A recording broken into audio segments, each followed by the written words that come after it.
Compatible Android devices can share content with and be controlled through the MMI display using Android Auto. The phone should be running Android operating system 5.0 or higher. Ensure the Android Auto app from the Google Play Store is installed on the device. Begin with the ignition on and the vehicle in park. Connect the device to one of the USB ports in the center console with a manufacturer-approved cable. The MMI will ask to enable Android Auto, as well as permission to transfer data. If canceled, these can be enabled manually later. The Phone Apps icon in the MMI will change to the Android Auto icon. An introductory screen will describe what Android Auto will do. Continue, then accept the terms of agreement and continue at all prompts. A successful connection message will appear in the MMI.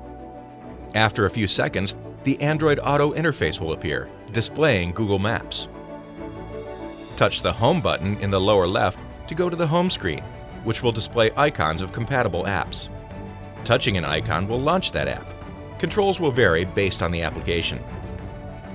While in any application or the home screen, if music files are present on the phone, the Google Play Music icon will be visible in the lower left, allowing control of music tracks or stations while using another application.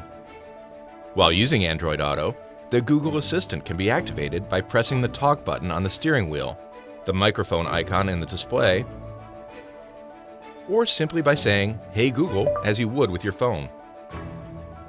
Natural voice commands can be used to make calls, send messages, or have messages read aloud. The Google Assistant can also enter navigation destinations using natural language commands, speak addresses, points of interest, or names of locations. 29 minutes from your location by car in moderate traffic. To switch back to MMI controls, select the exit icon with the Audi logo. The phone will continue to charge while connected. If the use of Android Auto was declined the first time a phone was connected, it can be enabled manually. From the home screen, select Phone Apps, then to Connected Devices, then the desired Android Auto device. Ensure the device is unlocked and follow any system prompts to continue.